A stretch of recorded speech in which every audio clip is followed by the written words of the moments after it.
አቤቱ ደግሰው አልቋልና ከምድርም ፍቅር ጠፍቷልና ከኔ ጋራ ለመነጋገር የኦርቶዶክስ ቤተ እምነት የምትወክለው ማንኛውም ሰው አጽፎ መምጣት ይችላል። እኔ ራሴን ወክዬ እገኛለሁ። ያረጋል አበጋዝ፣ ብርሃኑ አድማሴ፣ ዘበነ ለማ፣ ሊቀ ሊቃውንት እዝራ። ይኸውልህ የምፈልገው ለመነጋገር ከነዚህ ጋር ለነዚህ ሊቅ አያስፈልግም። ለነዚህ መምህር ውብና ሊቀ ሊቃውንት ይምጡ፣ የሊቃውንት ጉባኤ ምላሽ ይሰጥበት፣ እንደው ትልቅ መምህር ይምጣ፣ እንደው እንደዚህ ይምጣ የሚባሉ አይደሉም። እነዚህ እዚህ ጋር የሚባሉ አይደሉም። ይሄ በሰንበት ተማሪ አቅም የሚመለስ ጥሯቸው። አሁን ይህን ጥሪ ሲያቀርቡ የነበሩ ህፃናት ዮኒም አገልግሎት ላይ ነው እና አንዱ ፖስተር ለጥፎ ስለ ታቦት ከኔ ጋር እንነጋገር ያለ ዘማርያማዊት የሚባል ሰው አለ። ሁሌ ነጠላ ለብሶ አንገቱን አጣሞ የሚታይ ሰው። ይሄ ሰውዬ የሚያገለግል የነበረው በመቅዳት ነው። የሱ ስራ ጸበል መቅዳትና ድምጽ ደብቆ መቅዳት ነው።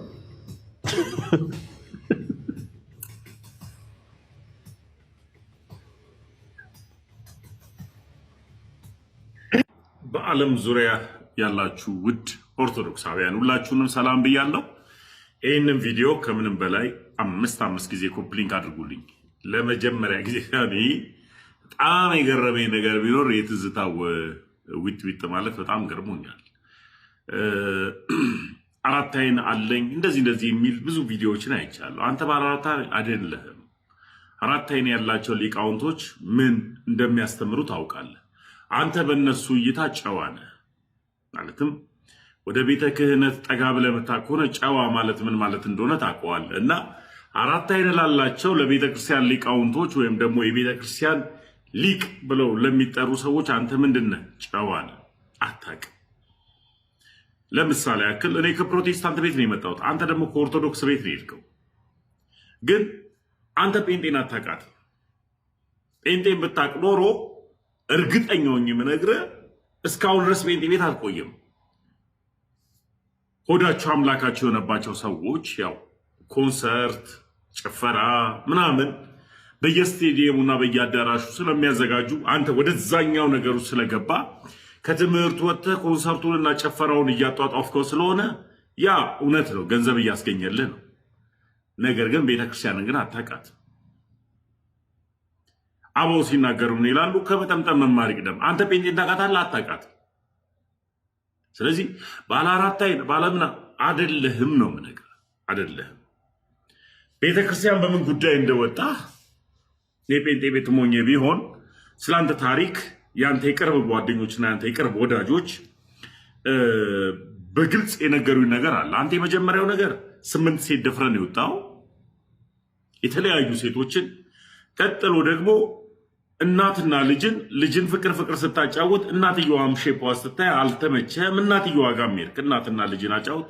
ቤተክርስቲያን አንድን የቤተክርስቲያን አገልጋይ በእንደዚህ አይነት በዝሙት የሚረክሱ ሰዎችን አትፈልግም፣ አትፈቅድም። ቀጥሎ ደግሞ ገንዘብ ወዳድ ያ ነው። ግን በእርግጠኝነት ሆኜ የምነግርህ አንተ ወደ ቤተልሔም እንኳን ጠጋ ብለህ እንኳን አልገባህም። በሩ ላይ ቆሞ መዝሙር መዘመርና መቅደስ ላይ ቆሞ መቀደስ አንድ አይደለም፣ ይለያያል። ስለዚህ አንተ እዛ በሩ ላይና መድረኩ ላይ ደብሩ ላይ በር ላይ ዘምራል። አዎ ማስረጃ አለ። ከሱ ባሻገር ግን ቤተክርስቲያንን ግን አታውቃትም። ስለዚህ ወንድሞቻችን ደግሞ ኢሊያውም ዘማርያም ዘለቀ ምን ሆነሃል? እነ በጋሻውን እኮ አሳዶ እኮ ያስወጣ ሰው እኮ ነው። ስለማይናገር ነው።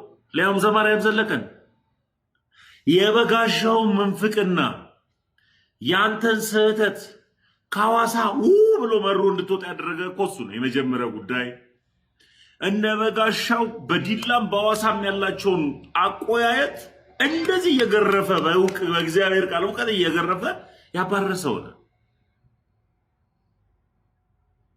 አንድ ፓርት ግን ተመችቶኛል። ትዝታው ማልዋሸው ነገር ወይ በአባት ወታደር ነህ ወይም ደግሞ ውትድርና መጽሐፍን አንብበሃል።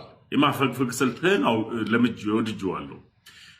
ላለመጠየቅ ላለመግባት እንደዚህ አይነት ነገር ውስጥ ገብቶ ላለመወያየት የማፈግፈግ ስልትህን በጣም ወድጄዋለሁ። ፈርቻለሁ በልባቅ አልወያይም እንጂ ዝም ብለህ እንዳመጣልህ አፍ እንዳመጣልህ አታውራ። ይህንን ቪዲዮ ሼር አድርጉት። ስለዚህ ያችን ልጅ ደፈራት፣ ወለደች። እንደገና ደግሞ ሌላም ማለት ትዳር ሴትዮ ሚስትየዋን ሩቅ ቦታ ልኮ እንደገና እሷንም ተኛት። ሴቶቹ ደግሞ ምን እንደሆነ አልክም፣ እንደዚህ ዘማሪ ነው ምናምን ወይ እንደዚህ ነው ከተባለ አጋንንቱም በጣም እንትን ይላቸዋል መሰለኝ። እሷም ተኛት፣ ወለደች። ስለዚህ ቤተክርስቲያኒቷ አሁን ኢየሩሳሌም የሄዱት ሊቀ ጳጳስ ናቸው ከኮሎራዶ ጉባኤ ተሰበሰበ። እንዴት ነው የምናደርገው? ይሄ የተጠመቀ እስላም ነው እና በእስልምና ነው የሚፈቀደው 4 ሚስት 5 ሚስት የሚፈቀደው በእስልምና ነው እና ይሄንን የተጠመቀ እስላም ምን እናድርገው?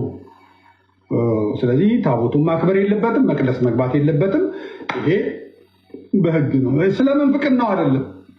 ማርያም ታማልዳለች አታማልድም ኢየሱስ አምስላላ አይደለም። ዘማዊነቱን ያስወጣው ክህነቱን አቆሸሸ። አንድ ባለ አይምሮ ሰው ማድረግ የማይችለውን ነገር አደረገ።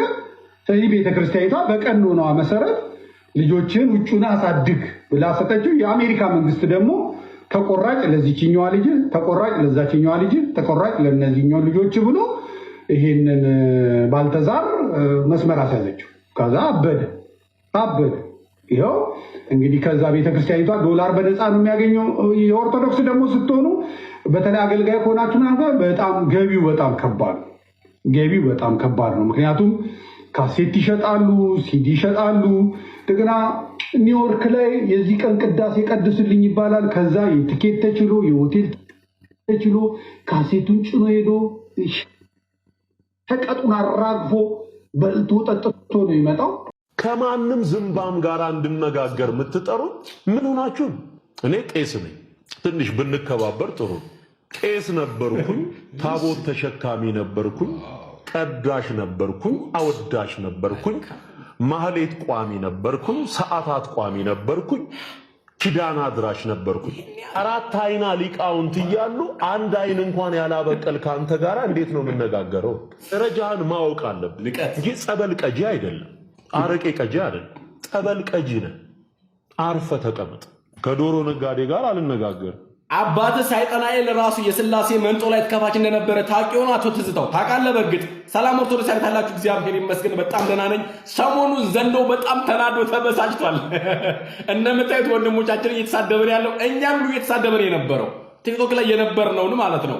ያው እንደተለመደው እኛ ደግሞ የዘንዶን ራስ እንቀጠቅጠዋለን። በነገራችን ላይ አቶ ትዝታው እንደሚናገረው እኔ ቄስ ነበርኩኝ፣ ዘማሪ ነበርኩኝ፣ ሰዓታት ቋሚ ነበርኩኝ፣ ማህሌት አድራሽ ነበርኩኝ። ምን ያልሆነው ነገር አለ? ሁሉንም ሆኗል ባጭሩ። ግን ጥያቄ ምን እንደሆነ ታውቃለህ? ዲቤቱ አሁን ክርክሩ ያለው ምን ላይ መሰለህ? ዜማ ላይ አይደለም ክርክሩ። ስለ ትምህርት፣ ስለ መሰረታዊ፣ ስለ ክርስትና አስተምህሮ ነው፣ ስለ ዶግማ ነው የምንወያየው እንጂ ስለሌላ ጉዳይ አይደለም። እንዳውም ዘማሪያውን የገረመ ናና ከኔ ጋር ተወያይ እስኪ ወንድ ከሆንክ እኔ ጠርቻለሁ፣ ከኔ ጋር ተወያይ እስኪ ወንድ ነህ አንተ። ግን ዘማሪያም እራቁትን ስላስቀረ ቀድሞ አንተናት በጋሻው የተባለ መናፍቅ ሁለታችሁንም ቀድቷችሁ ራቁታችሁን አስቀርቶ ከቤተክርስቲያን ስላስባረራችሁና ምንፍቅናችሁን ስላጋለጠባችሁ እዚህ ጋር መተሪ ትላለህ። ይሄ ነው አንተ የወንድማችን ዘማሪያም ዘለቀ ላይ ያለህ በቀን ይሄ ነው የሚያሳየው። አሁን ደግሞ ራቁትን ሊያስቀር ስለሆነ ጸበል ቀጅ ነው፣ ድምጽ ቀጅ ነው። የሱ ስራ ጸበል መቅዳትና ድምጽ መቅዳት ነው አለ። አዎ እውነት ነው። ይሄ ራሱ አንድ አገልግሎት ነው። ምናልባት አንተ እዛ ውስጥ ሆነ ያልተረዳው ነገር ነበር ወይም ደግሞ ያልገባህ ነገር ነበር፣ አሊያም ለሆነ ጉዳይ ነበር የገባው እስከ ክህነት ደረጃ የደረስከው ማለት ነው። ተምራሉ ሌላ ጥያቄ ነው። መልካም እሺ፣ እኔ ቄስ ነኝ ምናምን ነኝ ብላል አይደለ? የት ጉባኤ ቤት ነው ገብተህ የተማርከው? ይሄንን እንጠይቃለን። ወይም ደግሞ የትኛው መንፈሳዊ ዩኒቨርሲቲ እንደው ዲፕሎማና ዲግሪ ሳለህ ለመሆኑ እስኪ ማስረጃውን አሳየን እስኪ። የተማርክበትን ማለት ነው። ወንድማችን ዘማርያም ዘለቀ በጣም ነው የእናትናቴዎስ እንደው የአፖስቶሊክ ፋዘርስ የምንላቸውን አስተምሮ በጣም ነው የሚገልጸው ወይም ደግሞ በደንብ አድርጎ የያዘው ስፔሻሊ ሃይማኖት አበው ላይ በደንብ አድርጎ የሚሰራ ልጅ ነው። እስኪ አንተ ከነሱ አባቶች ጠቅስ ያስተማርክበትን ትምህርት አንድ ቪዲዮ እስኪ ሜንሽን አድርገን እሱን እንፈልጋለን እኛ። ለምን ሊቃውንት ነኝ ከሊቃውንት ደረጃ ስላልክ ማለት ነው። በነገራችን ላይ አንድ ነገር ልንገር፣ ኢየሱስ ክርስቶስን ብዙ ሰዎች ይከተሉት ነበረ። ወንጌል እንደሚናገረው የተጠሩት ብዙዎች ናቸው፣ የተመረጡት ግን ጥቂቶች ናቸው ይላል። እንዲሁም ኢየሱስ ክርስቶስ እንደው ስለ ቅዱስ ቁርባን በተናገረበት ጉዳይ ላይ ብዙዎች አጉረመረሙ፣ ወደ ኋላ ተመለሱ ይላል።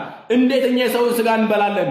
እንዴት ይሄ ትንሽ ልጅ ወይም ደግሞ እንዴት ይሄ አንድ ግለሰብ ለብዙዎቻችን ሊበቃ ይችላል ብለው ተናገሩ። ብዙዎችም ወደ ኋላ ሸሹ ይላል። ነገር ግን 12ቱ ሐዋርያት ምን አላቸው? እናንተስ መሄድ ትፈልጋላችሁ አላቸው። አረ ጌታ ሆይ ከአንተ ወዴት እንሄዳለን? አንተ ጋር የዘላለም ሕይወት ቃል አለ አለው ቅዱስ ጴጥሮስ። አንተ የሕያው እግዚአብሔር ልጅ ነህ አለ። አንተ የካድከው ስለ ቅዱስ ቁርባን እንንም ደግሞ ቅዱስ ቁርባን ስለሚቀርብበት ስለ ታቦት ላይ የተነሳው ዲቤቱ ማለት ነው። ይሄን ጉዳይ ነው የካድከው። ብዙዎች ኪሎ እንዳይወጡት አንተም እንደዛ ያደረግከው እንዴ? ኢየሱስ ክርስቶስን አሳልፎ የሰጠው ምን እንደነበር ታውቃለህ? በእርግጥ ሐዋርያ ነበረ እኮ ከጌታ ጋር አብሮ የቆረበ ነበረ እኮ። ያን ሁሉ ፕሮሰስ ሄዶ ነው ጌታን አሳልፎ የሰጠው። ስለዚህ አንተ ይሄን ሁሉ ፕሮሰስ መተህ ብትሄድ አይደንቀንም። እኛ ያገባንም ሲጀመር ስላንተ መሄድ። ነገር ግን እንደው ስትናገር እንኳን እንደው ስርዓት ቢኖር ምን አለበት? አንዱ ይሄ ባዶ ጭንቅላት ባይታይ ለምን ትሳደባለህ? ይሄን ያን ያበሳጨ ወንድማችን። አረ እግዚአብሔር ልቦና ይስጥ። ዝምባም፣ ዶሮ ሻጭ፣ ጸበል ቀጂ፣ አረቄ ቀጂ፣ አረ በመድኃኔዓለም ድምጽ ቀጂ። ይሄ ሁሉ የሚያሳየው ምን ያህል እንደተበሳጨ ነው። በነገራችን ላይ ለማርያም ዘለቀ ነው ጭብጫቦ ይገባዋል። እና መሰግላ ወንድማችን በልኩ ነው የሰጠኸው። በልኩ እዚህ ጋር መጥቶ ሲደነፋ ልኩን አሳይኸው። እኔ ብያለሁ ከዘማርያም አይደለም ከኔ ጋር መከራከር ትችላለህ። አንተ የምትጠቅሰው ገድል ነው አይደለ? እኔ ገድል አምኜ አይደለም መንግስተ ሰማያት እገባለሁኝ የምለው የጌታ የኢየሱስ ክርስቶስ ስጋና ደም በልቼ በኢየሱስ አምኜ እንጂ የቅድስት አርሴማ የቅዱስ ጊዮርጊስ ደም አዳነኝ አይደለም። አንተ የምትጠቅሰው እሱን ነው። በቃ የደንቆሮ ለቅሶ መልሶ መላልሶ ጅልና ወረቀት ያስያዙት ላይ ለቅ ያችን ይዘህ ዘላለም ታለቅሳለህ። ሌላ ምንም እውቀት የለህማ። ምንም የምታውቅ የለም። ጨዋነ ነጭ ወረቀት ነህ። ልሙጥ ነው ወንድሜ። እውቀትን ይጨምርልህ፣ ማስተዋሉን ይስጥህ፣ ማገናዘቡን ይስጥህ። እንደ ባዶ ቆርቆሮ እንደ ባዶ ጋን ከመጮህ እግዚአብሔር ያድንህ። ተመለስ። አሁን ቢሆን ጊዜው አረፈደብህም። ልብ ካላችሁ አትወያዩም? ዲቤት አታረጉም? ልብ ካላችሁ ትዝታው እኮ ምናምን ተገልጦለት ነው ከሆነ ይምጣ። ከመጣሽ ማርያም ታምጣሽ። ይሄን አክል የምትተማመኑበት ከሆነ ለተናገሩ ንግግር በቂ መጽሐፋዊ ማስረጃ አለው፣ የቤተ ክርስቲያን ማስረጃ አለው ለሚል ሰው ዌልካምና።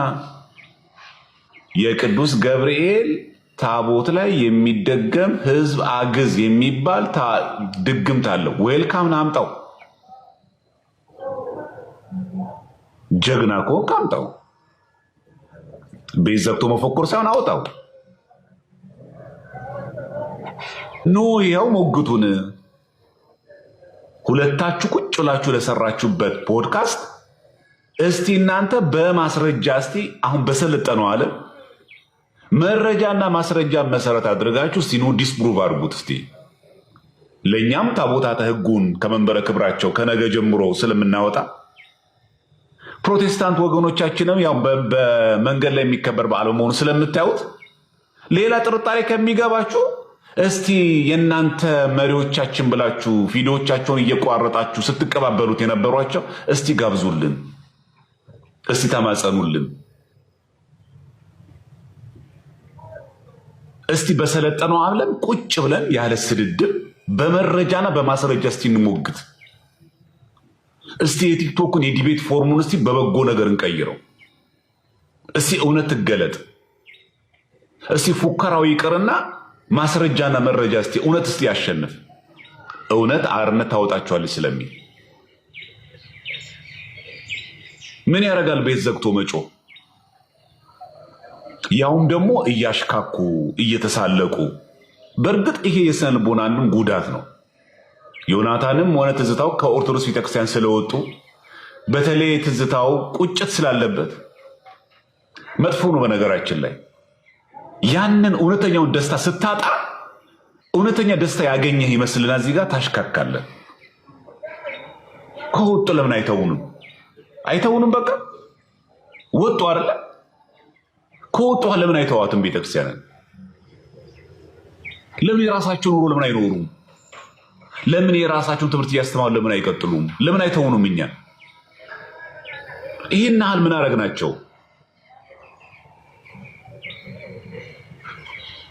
እና ብዙም ነገር ማቅረብ ትችላላችሁ።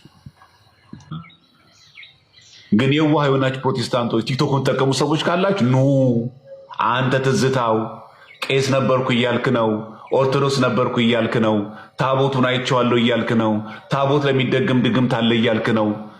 ስጋው ደግሞ በሚከብርበት ጊዜ መሰዊያ ላይ የሚሰውትን አማናዊ የሆነውን የክርስቶስ ስጋና ደም በሐዲስ ኪዳን መሰዊያ በታቦት ላይ የሚሰውትን ከመህፃን ከመላህም እንደ ህፃን እንደ ላም ሆኖ ይገለጣል የሚለውን ህፃን እያርዱ ነው ያልከው ነገር ኦርቶዶክሶች ጥያቄ ልብ ካለ አሳፍረን እያሉ ነው። ና ንገራቸው፣ ና አስረዳ፣ ና መረጃህን አውጣ በሉት።